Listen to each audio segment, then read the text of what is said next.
Assalamualaikum warahmatullahi wabarakatuh. Perkenalkan, nama saya Hairudin, calon guru penggerak angkatan 11 SMP N3 Satapaju, Kabupaten Dompu.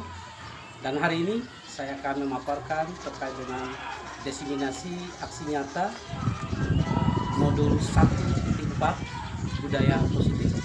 Selamat menyaksikan.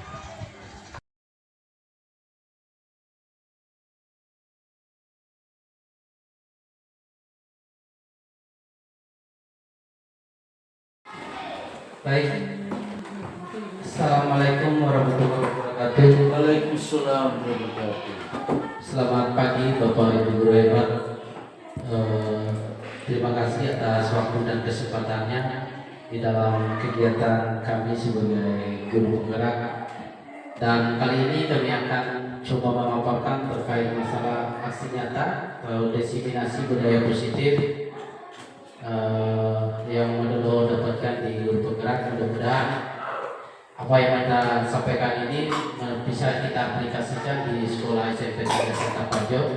Dan sebelumnya mari kita dengarkan kata pengantar, kata sambutan dari Bapak Kepala Sekolah SMP N3 Satapaju kepada beliau yang mempersilakan.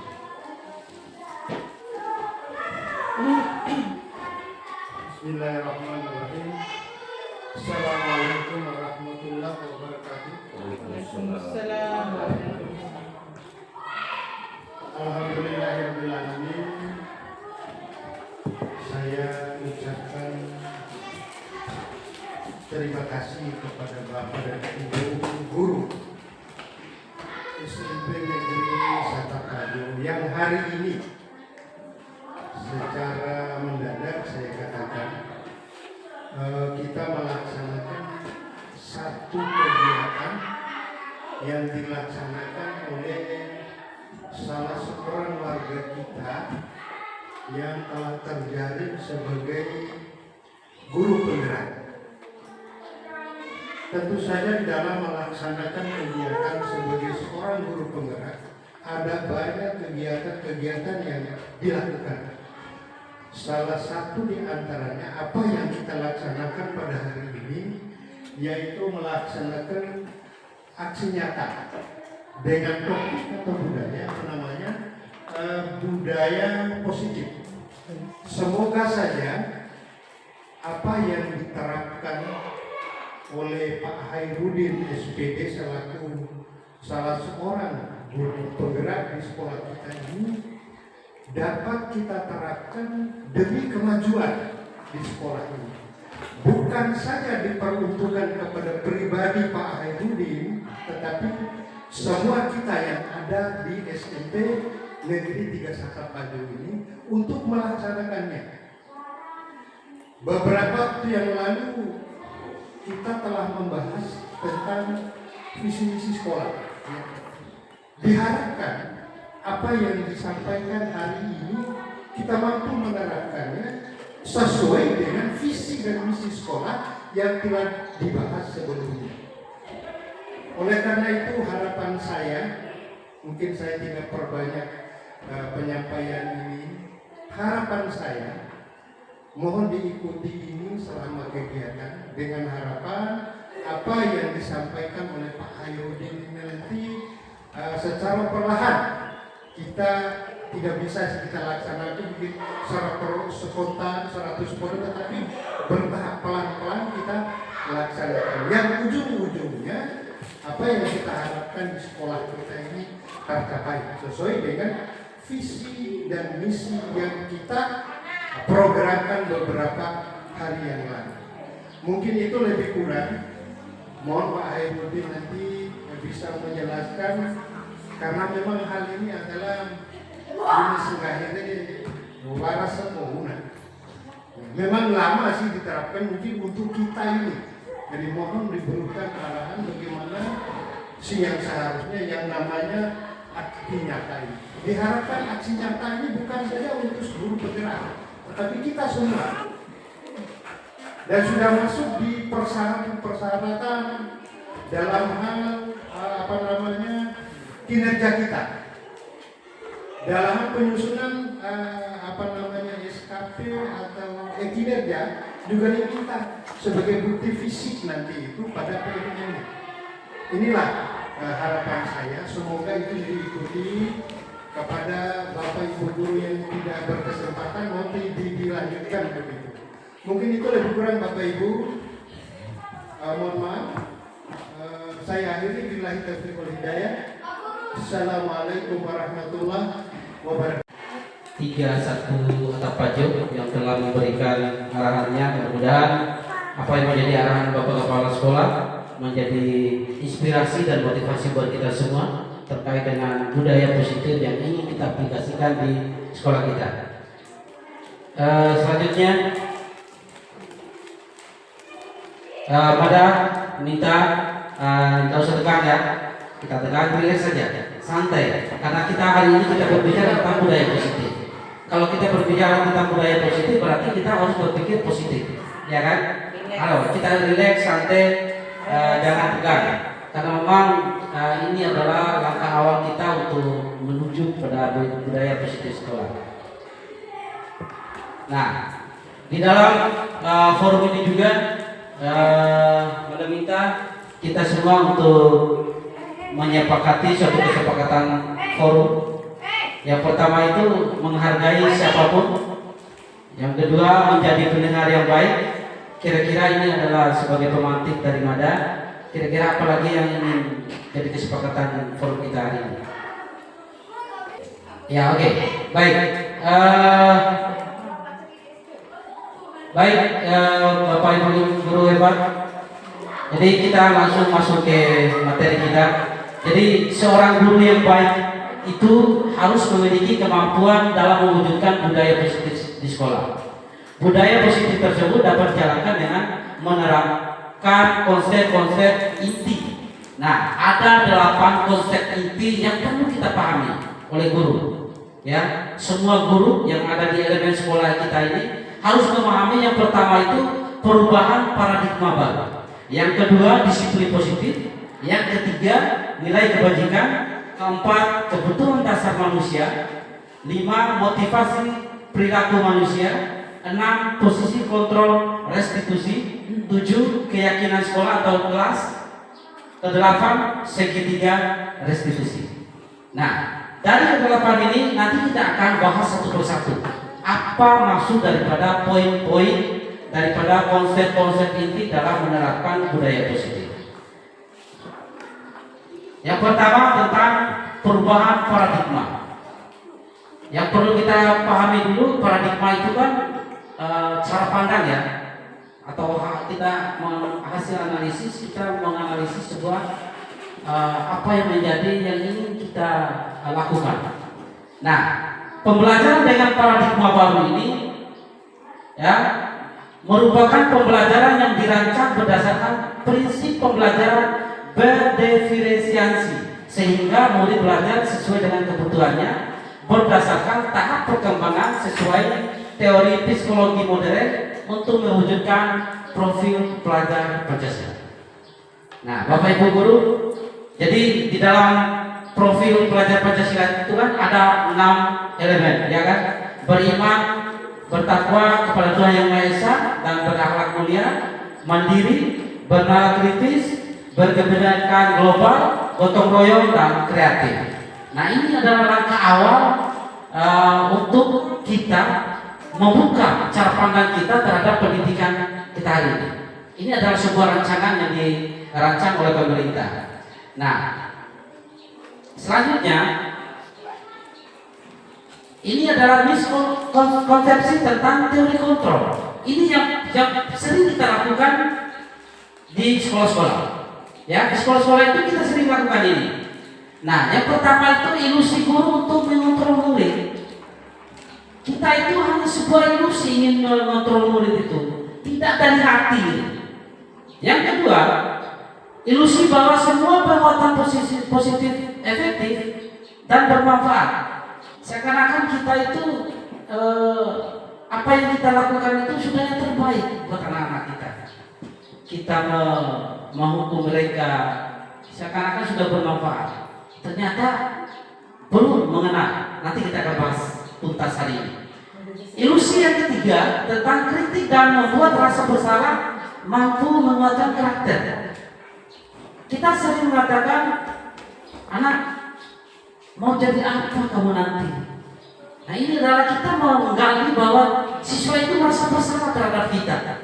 Ternyata hal-hal yang seperti itu tidak perlu lagi kita lakukan. Yang selanjutnya, ilusi bahwa orang dewasa berhak memaksa. Ini seakan-akan kita ini sebagai guru menganggap diri bahwa kita itu ingin memaksa siswa kita, murid kita. Jangan menganggap bahwa kita ini adalah orang-orang yang akan ditakuti. Tapi bagaimana kita membuat pendekatan kepada siswa supaya mereka itu menjadi nyaman, aman, dan tentram di sekolah kita. Selanjutnya, nah, tadi miskonsepsi sekarang mengubah paradigma stimulus respon ke pendekatan teori kontrol. Nah, stimulus responnya realita atau kebutuhan kita sama. Kalau di teori kontrol, realita atau kebutuhan kita berbeda. Nah, artinya kebutuhan siswa itu kan beda-beda, Bapak Ibu. Jangan kita samakan antara si A dengan si B, karena memang apa yang menjadi keinginan si A belum tentu yang menjadi keinginan si B. Siswa itu mempunyai cara pandang berbeda-beda, cara belajar pun berbeda-beda. Nah, di situ nilai kita sebagai guru untuk memetakan bagaimana caranya kita untuk melihat diagnosis awal itu perlu kita lakukan. Terus semua orang melihat hal yang sama di stimulus respon. Terus kalau di teori kontrol, setiap orang memiliki gambaran berbeda. Nah, ini adalah sebuah gambaran tentang merubah paradigma stimulus respon ke pendekatan teori kontrol. Lanjut. Nah, yang kedua, disiplin positif. Sebelum saya melanjutkan, kira-kira siapa yang tahu tentang apa sih disiplin positif itu? Kira-kira contoh. Kehadiran tepat waktu. Satu. Apa lagi kira-kira?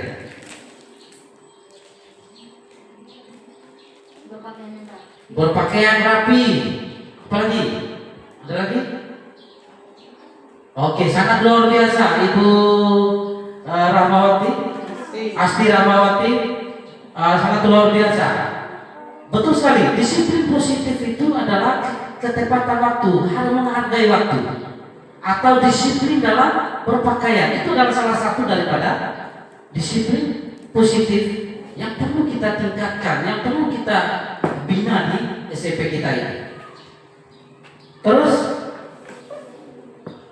disiplin positif merupakan suatu cara penerapan disiplin yang mengajarkan anak bertanggung jawab dan menumbuhkan kesadaran diri berdasarkan nilai-nilai kebajikan.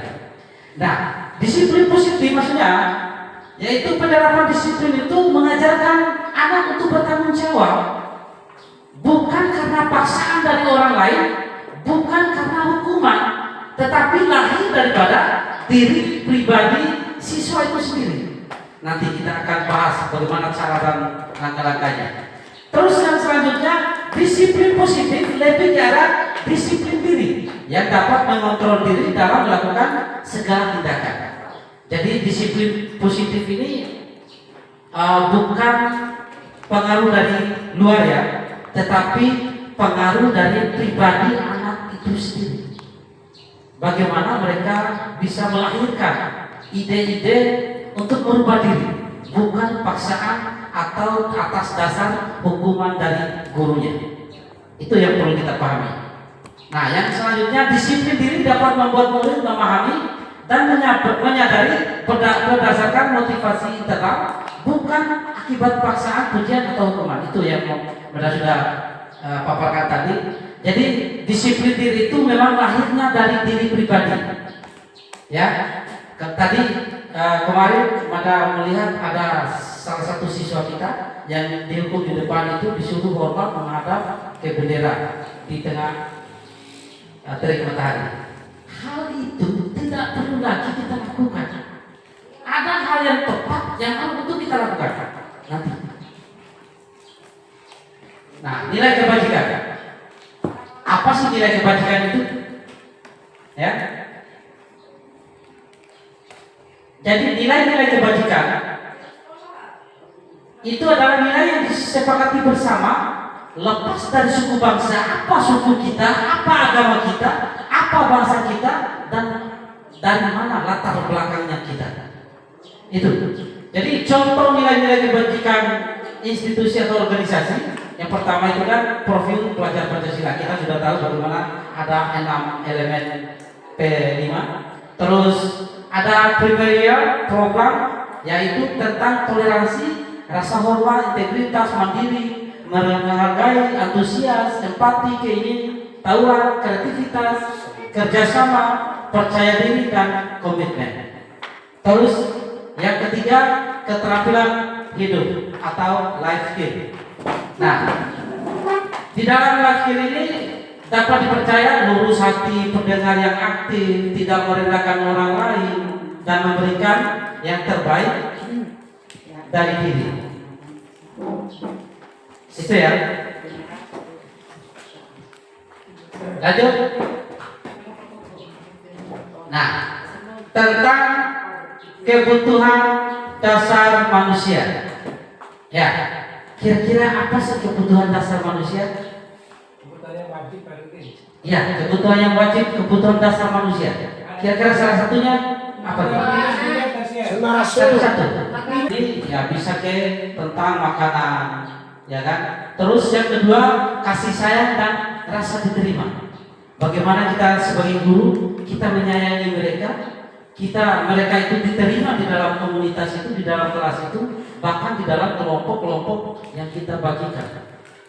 Yang ketiga, penguasaan. Kebutuhan dasar manusia, penguasaan ini seakan-akan mereka itu ingin menguasai, ya kan? Nanti kita akan bahas tuntas tentang yang selanjutnya, kebebasan dan juga kebutuhan dasar kesenangan. Nah, ada studi kasus. Mohon dicermati studi kasus ini. Ibu Julaika, guru wali kelas 9, sedang bingung menghadapi ulah salah satu murid di kelasnya, Tommy. Beberapa anak telah mengeluh Tommy yang sering meminta bekal makan siang kepada mereka. Itu secara paksa. Tommy ini memang meminta makan siang itu secara paksa terhadap teman-temannya. Jika Anda menghadapi situasi seperti Ibu Julaika, apa yang Anda akan lakukan? Menurut Anda kira-kira apa alasan Tommy melakukan hal itu? Kira-kira kita di posisi Ibu Julaika itu, kira-kira apa yang kita lakukan? Alasan Tommy. Nah, alasan Tommy itu kira-kira apa? Kenapa dia melakukan itu? Kurang terpenuhi kebutuhan dasarnya. Ya, kurang terpenuhi kebutuhan dasar. Dari 5 kebutuhan dasar tadi. Ya. Pengen diperhatikan. Pengen diperhatikan, bertahan hidup, ingin menguasai, ya kan? Untuk kesenangannya juga.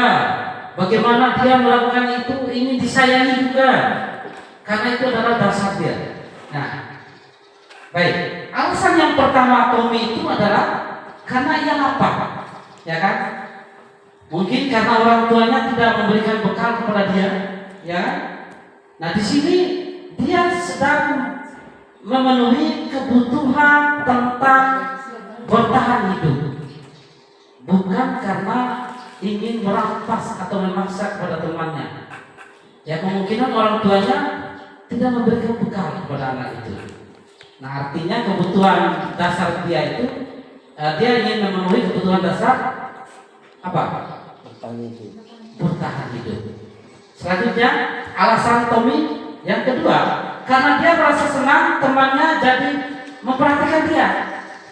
Ketika temannya melaporkan tindakan itu pada gurunya, dan gurunya memberitahukan kepada orang tuanya, sehingga orang tua jadi memperhatikan dia, maka kebutuhan dasar yang sedang dipenuhi oleh Tommy itu adalah kebutuhan kasih sayang dan rasa diterima di situ. Nah, aku kan diri boleh ngaruh, ya kan? Dia sengaja melakukan hal itu supaya teman-temannya itu mempunyai perhatian kepada dia, dan bahkan teman-temannya itu juga melaporkan kepada guru piket atau guru BK, ya kan? Nah, sehingga guru BK memanggil orang tuanya. Nah, di sini Tommy itu membutuhkan kebutuhan dasar kasih sayang dan rasa diterima di sekitarnya. Selanjutnya, alasan ketiga, karena Tommy itu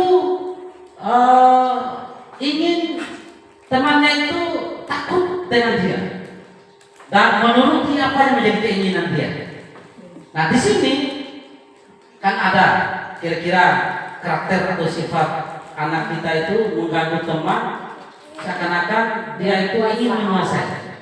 Nah, artinya di sini Tommy untuk memenuhi kebutuhan kekuasaan dia.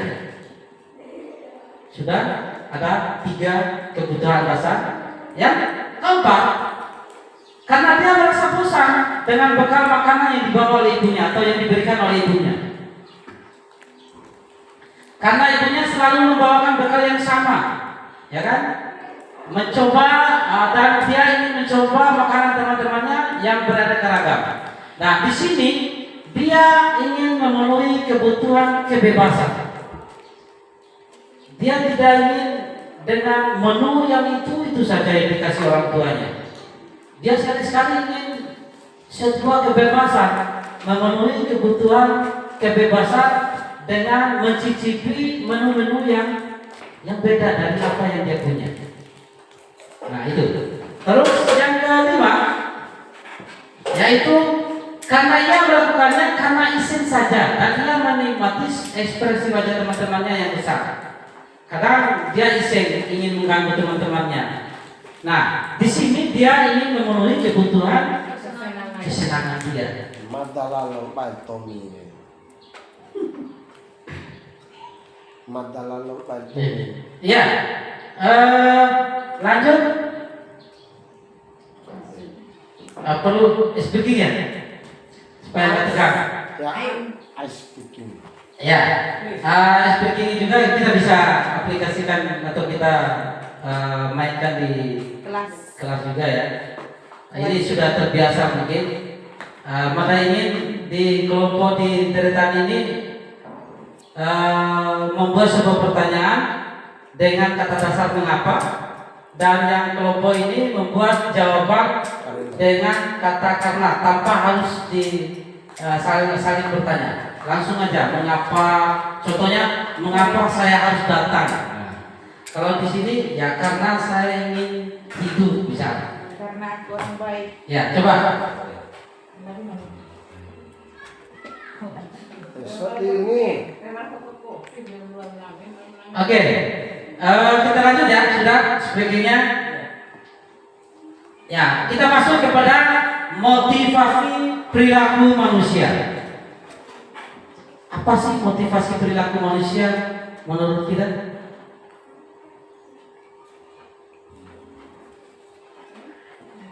Motivasi perilaku manusia. Oke, baik. Ada 3 motivasi perilaku manusia. Yang pertama, untuk menghindari ketidaknyamanan atau hukuman. Apa yang kita lakukan? Ya, Maki pambari deh. apa yang kita lakukan itu ingin karena ketidaknyamanan kita, Iya, kalau hari itu. karena takut dihukum. Nah, ini adalah sebuah motivasi perilaku manusia.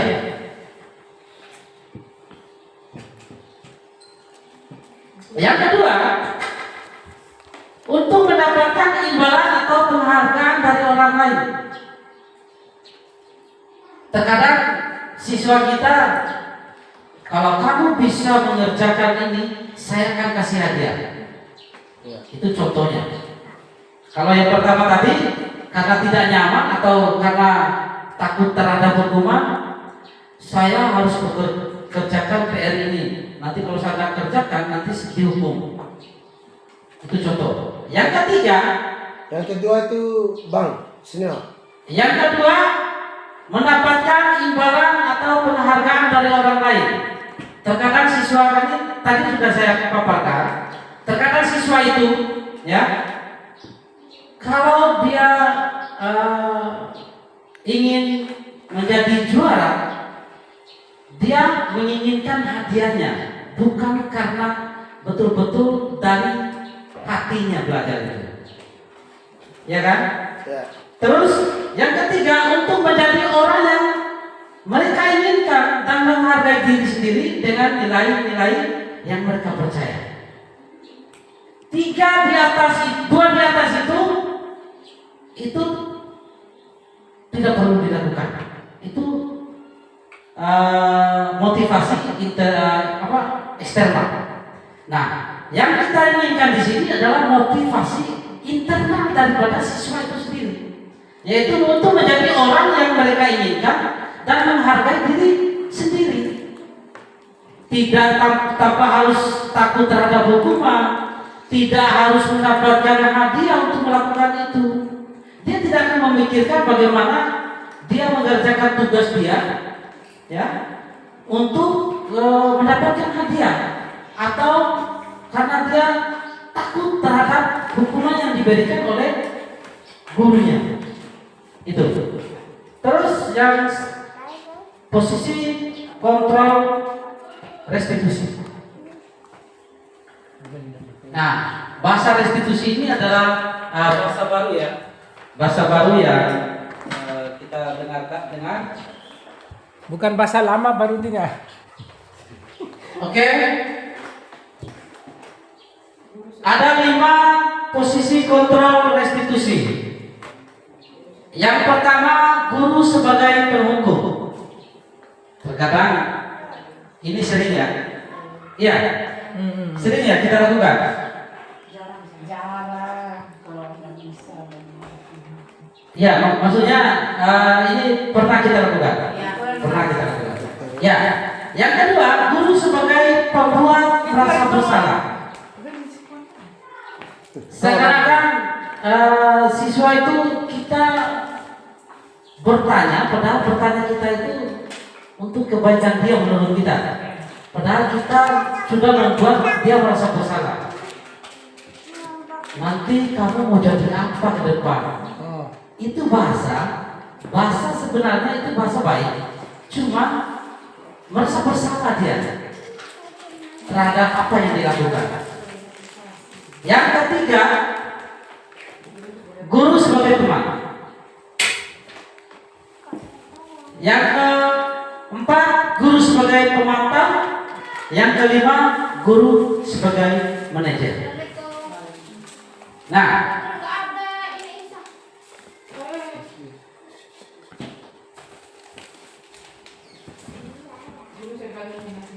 oke. Di dalam 5 posisi kontrol restitusi ini, kira-kira guru yang baik itu berpusat ke posisi kontrol yang mana, Bapak Ibu guru? Yang ketiga, Guru sebagai teman, guru sebagai pemantau, sebagai teman, pemantau, dan guru sebagai manajer. Sebenarnya semuanya nih masuk dulu. Yang baik, Guru sebagai manajer. Maksudnya yang pilih salah satu. oke. Kalau menurut Bapak Ibu guru nomor 3 tadi yang banyak ya, katanya guru sebagai teman. Ternyata kalau kita menganggap siswa kita itu teman itu bukan salah, tetapi tidak akan meningkatkan motivasi diri siswa. Salah satu contoh, misal dia terlambat datang. Kamu kenapa terlambat datang? Iya Pak, saya terlambat datang. Ya janganlah terlambat datang begitu terus. Nanti ini terus sebagai teman ini. Ternyata bukan kita menyayangi mereka dengan hal yang seperti itu. Bukan salah, tetapi belum tepat yang harus kita lakukan. Jadi guru sebagai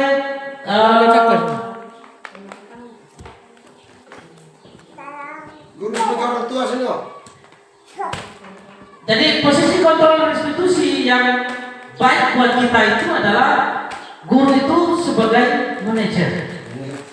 Ya. Iya. Jadi di antara kelima posisi kontrol tersebut sebaiknya seorang guru itu menjadi seorang manajer Bapak Ibu guru. Jadi dari 5 posisi kontrol tadi. Jadi kita itu harus bisa menengahi persoalan. Nanti kita akan bahas tentang bagaimana tentang apa kerjanya manajer. Di situ ada pembahasan tentang segitiga restitusi nanti. Yang selanjutnya, sebagai manajer, guru dapat berbuat sesuatu bersama murid, mempersilahkan murid bertanggung jawab dan mendukung murid agar dapat menemukan solusi. Jadi sebagai manajer itu, guru akan memanggil dan akan bertanya, akan melakukan interview terhadap siswa itu. Nanti ada segitiga restitusi tata cara dalam melakukan guru sebagai manajer.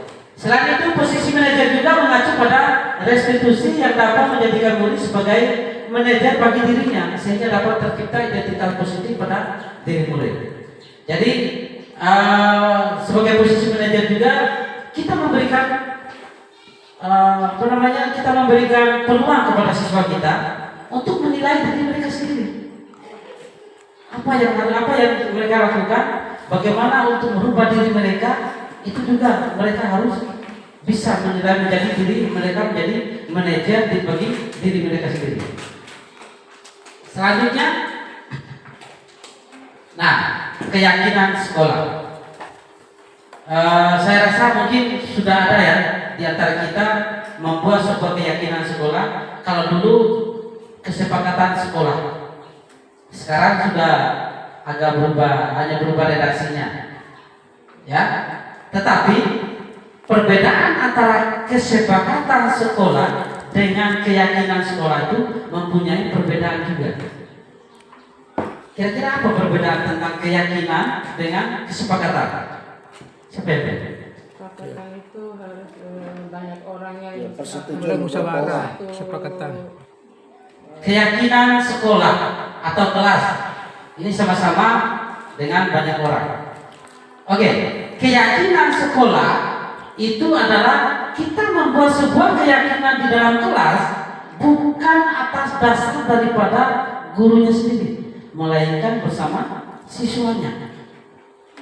Nah, kalau tentang kesepakatan sekolah atau kesepakatan kelas, bisa saja itu gurunya atas dasar gurunya yang punya aturan itu.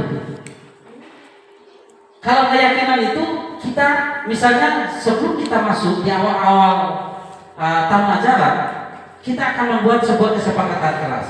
Nanti contoh-contoh kesepakatan kelas itu nanti kita akan bahas nanti. Contoh-contohnya bisa kita aplikasikan di sekolah kita nanti. Nah, keyakinan sekolah atau kelas juga guru berperan dalam mewujudkan terbentuknya keyakinan sekolah atau kelas dengan adanya kesepakatan antara guru dan murid. Jadi bukan hanya sekedar gurunya yang membuat peraturan itu, kesepakatan itu, tetapi semua siswa dan guru dengan guru akan membuat sebuah keyakinan kelas itu sendiri, supaya nanti mereka mempunyai rasa tanggung jawab mereka. Kita bisa meminta kepada siswa. Kadang-kadang kalau di dalam membuat sebuah keyakinan kelas itu kan kita akan bertanya, kira-kira apa yang ingin kalian berikan masukan terkait dengan kesepakatan atau keyakinan kelas kita. Dilarang memakai sendal, Bu. Dilarang main HP di dalam kelas. Nah, itu kan masih bahasa secara universal. Ya, Ibu Mata. Iya. Nah, kira-kira bahasa yang kalau kita ingin merubah ke hal yang bahasa positif, misalnya dilarang main HP di dalam kelas, atau apa tadi yang pertama? Dilarang pakai sendal. Dilarang pakai sendal. Dilarang Dilarang memakai memakai sandal. Nah, kalau kita mau merubah kepada redaksi yang positif, misalnya dilarang memakai sendal. Nah, artinya siswa wajib memakai sepatu. Ya kan? Iya. Jangan sampai kita memasukkan bahasa-bahasa yang negatif di dalam kesepakatan kelas itu. Kenapa? Karena nanti mereka dengan sendirinya akan terdoktrin di dalam mereka, ya, dengan bahasa-bahasa yang terpampang di dalam kesepakatan itu. Makanya jangan membuat sepakatan kelas itu dengan bahasa-bahasa yang negatif. Carilah, walaupun ada masukan-masukan mereka dengan bahasa negatif, kita akan cari, kita bisa kolaborasi dengan guru-guru bahasa Indonesia. Kira-kira bahasa negatif ini kita masukkan ke bahasa positif seperti apa. Saya rasa bahasa guru-guru bahasa Indonesia bisa itu, mampu. Terus selanjutnya, keyakinan kelas. Nah, ini saya contoh ya, contoh terkait dengan keyakinan kelas. Pertama, tanggung jawab. Semua siswa harus mengumpulkan tugas tepat waktu dan menjaga kebersihan ruangan kelas. Ini kan positif atau negatif? Positif. Ini positif. Nah, kalau negatifnya, semua siswa mengumpulkan tugas tepat waktu. Siswa dilarang terlambat untuk mengumpulkan tugas. Ya kan, itu kan negatif itu. Kan nggak enak kita masukkan dalam sebuah kesepakatan kelas kita. Terus di dalam kerjasama, semua siswa harus akan bekerja sama dalam tugas kelompok dan berkontribusi secara adil. Yang selanjutnya, menghargai. Tidak boleh melemparkan lelucon yang berlebihan atau mengarah ke perundungan. Terus kebijakan khusus penggunaan gadget di kelas hanya untuk tujuan pendidikan dengan izin guru. Nah, di sini juga bisa kita perketat.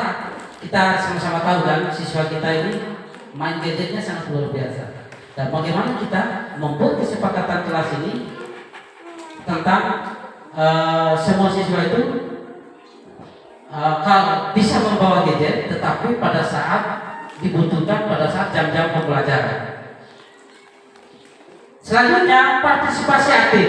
Semua siswa harus aktif berpartisipasi dalam diskusi dan mengajukan pertanyaan. Nah, ini adalah contoh kesepakatan kelas. Nanti saya rasa Bapak Ibu guru ini sangat luar biasa. Nanti akan memberikan motivasi pada siswa-siswanya supaya membuat sebuah kesepakatan sesuai dengan keadaan kita. Kita bisa melihat bagaimana keseharian anak-anak kita. Selanjutnya, nah, segitiga restitusi. Nah, ini adalah bahasa yang baru, saya rasa saya juga baru dengar ini. Kalau saya tidak mengikuti guru penggerak, saya belum pernah mendengarkan bahasa segitiga restitusi. Nah, tahap dalam restitusi itu ada 3. Yang pertama, tahap menstabilkan identitas. Yang kedua, validasi tindakan yang salah. Yang ketiga, menanyakan keyakinan. Sebenarnya di sini ada sebuah kasus supaya kita bisa mengambil contoh ya. Seperti apa yang Anda lakukan kemarin, membuat video dengan anak siswa kelas 1. Mada sudah melakukan bagaimana tahapan-tahapan di dalam segitiga restitusi.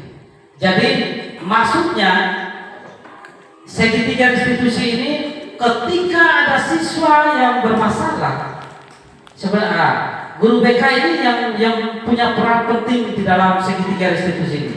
Tapi bukan hanya guru BK ya, kita semua harus tahu dan bisa menerapkan ini supaya kita tidak menghukum siswa, memberikan merasa bersalah siswa, ya kan? Nah, bagaimana caranya? Inilah solusinya. Ketika siswa kita melakukan kesalahan, kita panggil, ya, kita panggil. Tadi kita sudah memanggil sebagai guru sebagai manajer. Ya, kita panggil, terus kita duduk. Yang pertama yang harus kita lakukan di dalam langkah-langkah segitiga restitusi itu, yang pertama itu adalah menstabilkan identitas. Apa yang harus kita lakukan di situ? Jadi menstabilkan identitas ini dilakukan berdasarkan prinsip bahwa membuat kesalahan adalah bagian dari proses pembelajaran yang nantinya akan menggeser identitas gagal ke arah identitas sukses.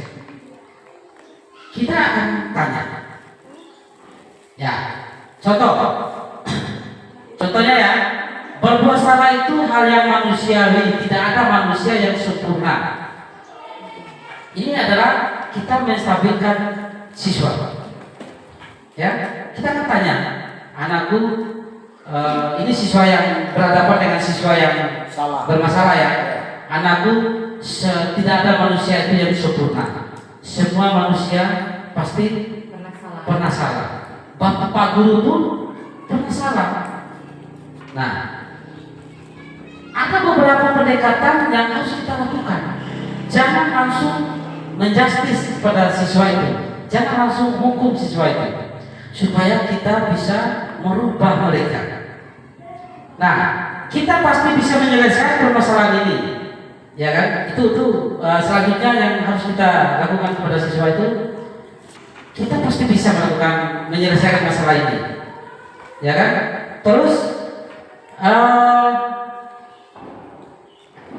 Bapak guru tidak tertarik terhadap atau mencari kesalahan kamu. Pak guru tidak ingin tahu apa kesalahan kamu. Tapi hari ini kita akan sama-sama mencari solusi terhadap permasalahan ini. Nah, ini adalah langkah menstabilkan identitas kepada siswa. Ya, terus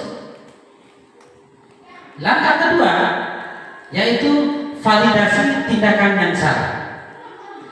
Jadi validasi tindakan yang salah ini dilakukan berdasarkan prinsip bahwa setiap perilaku berupaya memenuhi suatu kebutuhan tertentu, sehingga guru atau orang tua akan menggeser dari pemikiran stimulus respon menjadi proaktif, serta akan lebih mengenali dan mengakui kebutuhan murid atau anak. Nah, kira-kira apa yang harus kita lakukan di sini? Di dalam validasi tindakan yang salah ini. Ini masih dalam siswa kita yang bermasalah tadi. Ya, masih dalam siswa tadi. Nah, anakku, kamu pasti tahu kan? Pasti kamu punya alasan. Kenapa kamu lakukan hal ini? Kita memberikan pendekatan seperti itu. Terus, kira-kira apa yang penting bagi kamu melakukan hal ini? Nah, ini ya, hal-hal yang seperti ini kita akan tanya.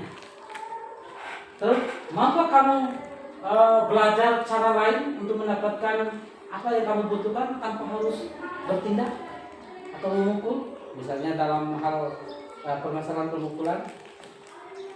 Nah, kita akan nanti dia akan menjawab, dia sendiri yang akan menjadi manajer bagi dirinya. Dia akan bertanya, akan menjawab dengan sendirinya. Terus yang ketiga, di dalam segitiga restitusi itu menanyakan keyakinan. Tadi kita sudah membuat sebuah kesepakatan kelas. Nanti kita akan tanya, kira-kira kesepakatan kelas yang mana yang kamu sudah langgar? Nanti dia akan tanya. Kalau kita mempunyai sebuah kesepakatan kelas di dalam kelas, nanti akan dia, oh iya, tidak menghargai teman Pak. Dia akan menjawab dengan sendirinya. Terus nilai-nilai apa yang telah kita sepakati tadi juga? Kamu ini ingin jadi anak seperti apa nantinya anakku? Ya kan? Nanti kita akan menanyakan keyakinan mereka. Apa yang kamu rasakan ketika kamu melakukan itu? Kamu menjadi orang yang seperti apa? Nah, ini adalah kita menanyakan keyakinan mereka. Nanti dia akan menjawab, nanti saya tidak akan melakukan ini lagi Pak, saya akan berjanji saya akan menjadi orang yang lebih baik lagi. Nah, dengan langkah-langkah segitiga restitusi ini, saya yakin siswa-siswa yang bermasalah itu mampu kita merubahnya, tapi dengan cara perlahan-lahan. Tidak seharusnya kita langsung menghukum mereka. Kemarin saya lihat ada di depan itu dihukum untuk menghormat bendera. Itu memang hukuman itu sudah biasa dari dulu. Tetapi bukan karena sudah nggak tepat lagi di era-era sekarang. Oke, Bapak Ibu. Itulah paparan terkait masalah budaya positif. Apa yang menjadi paparan pada tadi, mudah-mudahan kita semua dapat mengaplikasikan di sekolah kita. Insyaallah. Karena memang apa yang Mada dapatkan di guru penggerak itu sekali lagi bukan untuk pribadi Mada, melainkan Mada dianjurkan, dipilih untuk belajar di guru penggerak itu untuk merubah itu bukan Mada yang merubah, tetapi kita semua yang ada di elemen sekolah ini harus kerjasama, kolaborasi untuk merubah. Bukan hanya sekedar merubah di dalam elemen sekolah, tetapi mari kita sama-sama merubah peran kita sebagai guru. Mungkin kita juga belum mampu untuk membuat sebuah paparan tentang budaya positif tadi. Kira-kira ada pertanyaan atau tanggapan dari Bapak Ibu? Senior, Ya. izin bertanya. Dari pemaparan tadi ada yang Dinda ketik bahwa ketika siswa melakukan kesalahan dan seolah hukuman itu sudah tidak lagi diberlakukan di dunia pendidikan. Ya. Semisal tadi ada peristiwa guru kemarin yang menghukum dengan cara menghormat bendera. Kalau seandainya hal-hal itu dihilangkan dengan cara kita bermodalkan ingin mengembalikan kestabilan diri siswa itu dengan cara bertanya mengapa, kemudian kamu akan jadi apa ada suatu jaminan ketika kita melakukan trik-trik seperti itu kepada peserta didik merubah karakter mereka. Kalau menurut Dinda Senior, beragam karakter peserta didik itu ada sebetulnya yang hanya diberlakukan seperti apa yang disampaikan oleh antum tadi, tapi ada juga yang menurut Dinda yang bisa kita lakukan dengan cara tidak hukuman yang over gitu. Hukuman misalnya menyuruh hormat bendera. Hormat bendera itu adalah hal yang positif. Sebetulnya ada yang tanggapan positif, ada juga yang negatif. Nah, kalau seandainya hal-hal itu kita hilangkan, resistensi seperti apa di pendidikan ini? Gitu. Hanya dengan kita ingin menstabilkan identitas mereka dengan cara bertanya, misalkan, apa yang kamu lakukan? Kamu akan jadi apa kalau seperti itu? Apakah itu adalah satu keharusan yang dilakukan oleh seorang pendidik terhadap peserta didik? Itu saja senior dari saya. Konkret dari pertanyaan saya adalah apakah semua jenis hukuman di kurikulum mereka ini bersumber dari teman-teman penggerak itu, apakah itu murni akan dihilangkan atau ada kondisi siswa yang kita bisa lakukan hal demikian, ada juga siswa yang kita pukul rata dengan tidak menghukum mereka. Sekian dari saya, bila bisa dilihat. Assalamualaikum warahmatullahi wabarakatuh. Atau sedikit Mada bisa tambahkan pertanyaan. Mungkin terlalu jauh untuk bisa Mada lebih tepatnya. Ya. Selain dari hukuman ya, terus hal yang tepat seperti apa yang perlu kita lakukan ketika anak-anak bersaya, ketika kita tidak bisa memberikan hukuman seperti itu, ketika tidak diberikan hukuman seperti teguran dan sebagainya. Terus hal yang tepat itu seperti apa? Mungkin itu juga yang dimaksud sama Adi kata. Oke. Ya, apakah Saya tangkap. kita cukup panggil Oke, saya tangkap. dan menanyakan apa kamu akan jadi apa? Iya, saya tangkap. Ya, Sir. Jadi tadi saya sudah memaparkan langkah-langkah apa sih yang harus kita lakukan untuk masih siswa kita yang bermasalah, ya kan? Iya. Apakah kita tidak menghukum itu sudah tidak berlaku lagi? Itu maksudnya apa? Siap. Oke, jadi di dalam tahapan segitiga restitusi ini adalah tahapan yang kesekian kalinya. Yang pertama di dalam ilmu guru penggerak itu, di dalam filosofi Ki Hajar Dewantara, itu mengajarkan bahwa anak itu adalah bagaikan seorang petani yang mulai dari pembibitan sampai pada panennya itu dirawat. Sangat luar biasa. Begitupun dengan guru.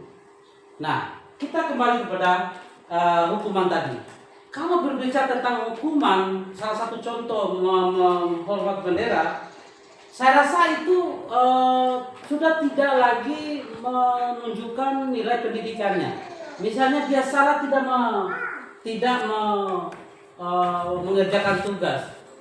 Apa korelasinya dengan menghormat bendera? Di mana nilai pendidikan? Hal positif apa yang didapatkan oleh siswa itu? Itu yang pertama. Yang kedua, sikap dan perilaku daripada siswa yang kita hukum itu bukan akan meminimalisir dari persoalan yang dia lakukan, melainkan dia akan menambah kenakalan mereka. Nah, lahirlah segitiga restitusi ini adalah langkah yang sudah dilakukan penelitian di dunia pendidikan, yaitu dipanggil. Yang pertama itu dilakukan menstabilkan identitas, seperti apa yang saya paparkan tadi. Apa? Kita duduk berhadapan dengan siswa kita. Kita duduk berhadapan dengan siswa kita akan bertanya, ya, memang manusia itu semua, tidak ada yang tidak bersalah. Semua manusia itu bersalah. Dan bahkan kita mengakui guru itu ketika kita lagi wawancara kepada siswa itu, kita akui Pak Guru pun pernah melakukan kesalahan. Nah, ini adalah satu pendekatan emosional antara siswa dengan guru. Sudah tidak ada lagi kita masuk dalam hukuman secara fisik lagi itu. Karena di sini kita membina siswa itu dari mentalnya, dari sikapnya. Terus kita pasti akan bisa menyelesaikan masalah kamu ini, dan Pak Guru tidak akan mencari kesalahan kamu, melainkan kita akan carikan solusi terhadap permasalahan ini. Misalnya salah satu contoh kemarin yang Pak Ko, saya minta langsung ke kasus kemarin Pak Ko, ada validasi tindakan yang salah. Nah, apa yang harus kita lakukan pada saat ini, pada saat masih dalam posisi duduk bersama siswa Pak Koya? Validasi tindakan yang salah itu, kamu pasti mempunyai alasan kenapa kamu lakukan hal ini. Iya Pak, saya tadi diejek-ejek, dia mengolok-olok saya. Nah, ini alasan dia kan, sehingga dia melakukan pemukulan terhadap teman itu.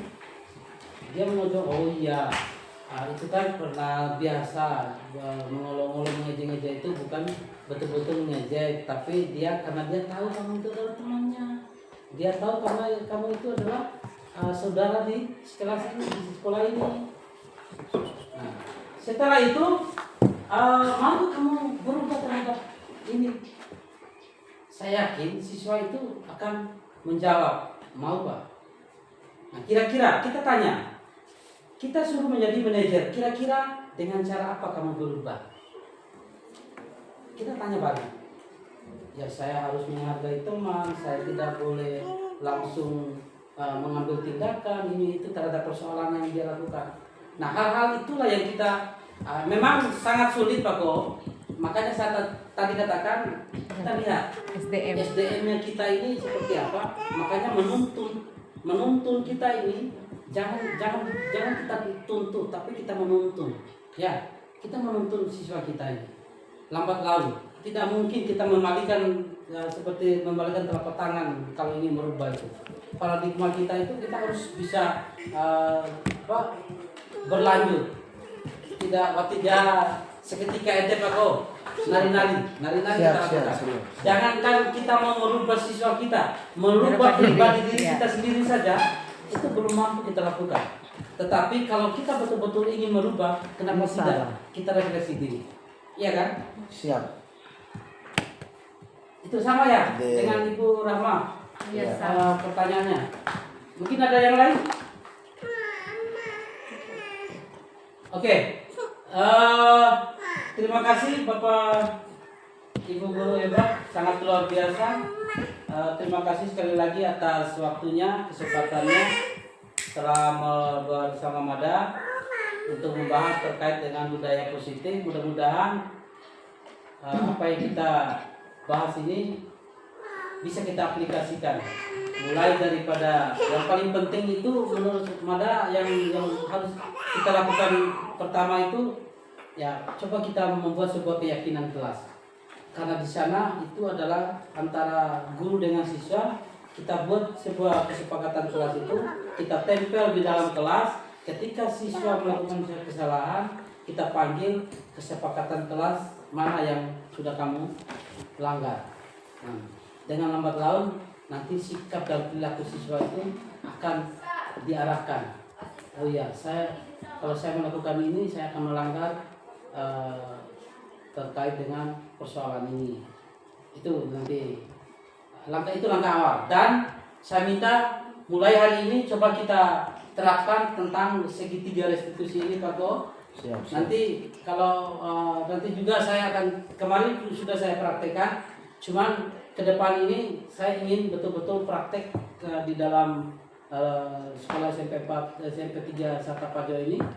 Nanti kita akan sama-sama praktek untuk menyelesaikan masalah siswa dengan tahapan-tahapan segitiga restitusi. Oke, terima kasih Bapak Ibu Guru hebat, sangat luar biasa. Terima kasih waktunya sekali lagi.